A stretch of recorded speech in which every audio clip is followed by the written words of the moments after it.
Welcome. Today in front of me BLACKVIEW BL6000 PRO 5G, and I'll show you how to find and manage sound settings on this device. So first you should go into the settings application, and after that tap here on the sound section. Here we'll see the media, ringtone and alarm volume panels. We can switch them just by swipe this white dot to the left or to the right side with your finger. Also, we have here the vibration vocals settings. We can switch vibration to always to vibrate, when the first ring gradually, and just to turn it off.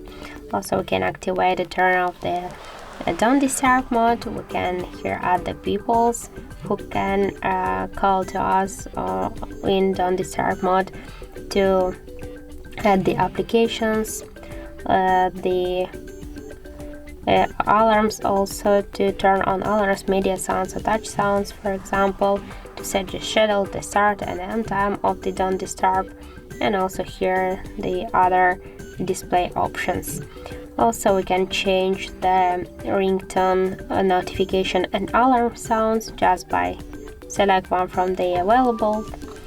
And here we have also more sounds and vibration settings, so we can activate and turn off the dial pad tones, the screen lock and lock sounds, charging sounds and vibration, touch sounds and touch vibration. And that's it. Thank you for watching, and if you find this video helpful, don't forget to leave a like, comment and to subscribe our channel.